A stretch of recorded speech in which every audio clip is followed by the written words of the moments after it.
सभापति महोदय, वर्तमान वित्त अधिनियम सदन के सामने प्रस्तुत है। इस बिल पर मुझे बोलने के लिए आपने समय दिया, इसके लिए मैं आपका आभारी हूँ। इस बिल का विशेष महत्व इसलिए भी है कि यह संकट काल में पेश हुआ है।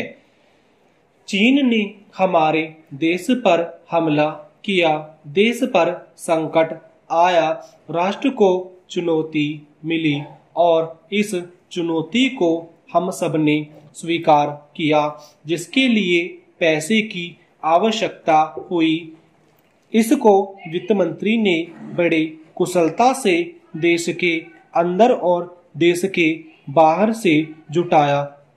इस बिल का महत्व इसलिए भी है कि हमारी पंचवर्षीय योजना के मध्य में ही वह बिल आया है।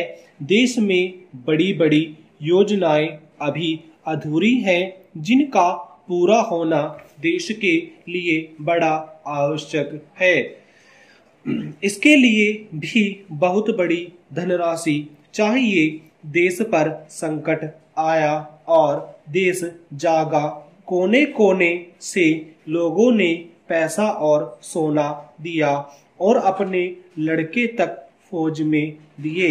इस देश में किसानों और गरीबों का जो वर्ग है, उसने भी दिल खोलकर इसमें सहयोग दिया। उसके बाद जो उन पर अधिक बोझ कर के रूप में पड़ रहा है या अनिवार्य बचत योजना के रूप में पड़ रहा है, उसको भी वे खुशी खुशी सहन करने को तैयार हैं। परंतु वे सरकार से भी कुछ चाहते हैं। वे चाहते हैं कि उनकी जो गाढ़ी कमाई का पैसा है, खून पसीने का जो पैसा है, वह व्यर्थ के कार्यों में न जाए और उसका सदुपयोग हो। इसके अतिरिक्त उनकी कुछ अपनी दिक्कतें और परेशानियां हैं, जिनकी ओर सरकार का ध्यान चाहिए। इस आपातकाल के समय में तो उनको आए दिन की कठिनाइयों से राहत मिलनी चाहिए। ऋण लेने में और अन्य कार्यों में जो अड़चनें पड़ती हैं, वे दूर की जाए। किसान भारत की रीढ़ है। अगर इनको सुविधाएं दी जाएंगी तो देश आगे बढ़ेगा।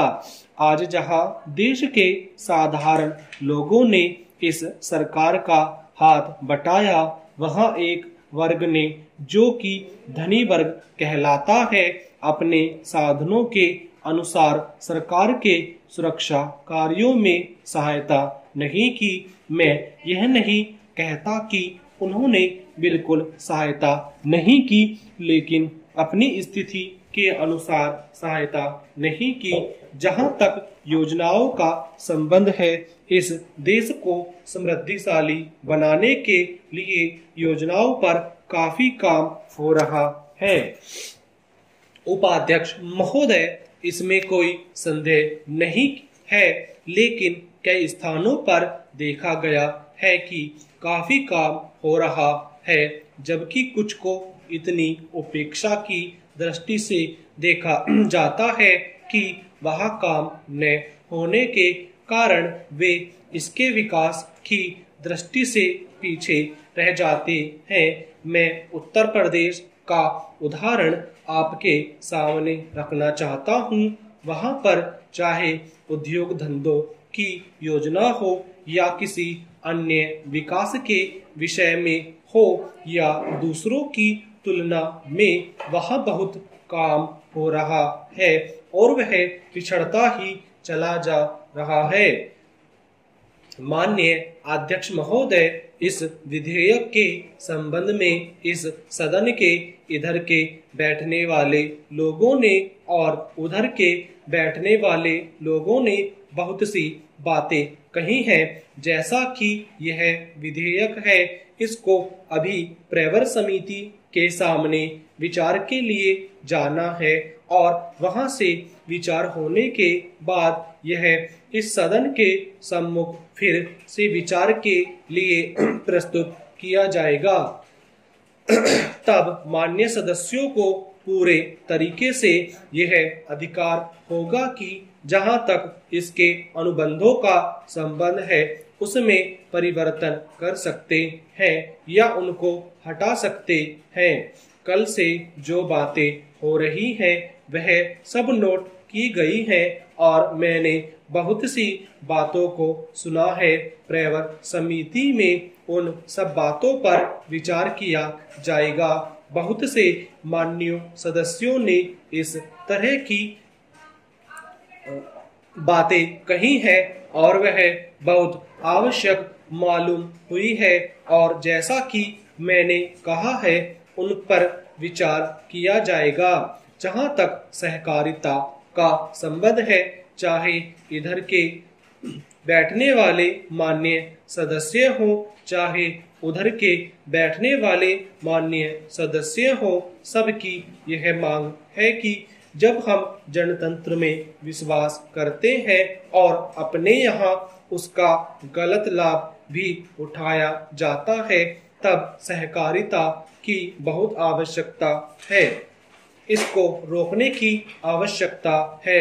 यह सब लोगों की राय है। जहां तक इस सहकारी विधेयक का संबंध है, यह बहुत से मान्य सदस्यों ने बहुत सी बातें इसके संबंध में कही है। मैं सब बातों का विवरण में तो उत्तर नहीं दे सकता हूँ, लेकिन मैं थोड़े से खास बातों का उत्तर देने की कोशिश करूँगा। जैसा मैंने अभी कहा, जब हमने अपने यहाँ जनतंत्र कायम किया है तो हमें अपने समाज के ढांचे को बदलना पड़ेगा।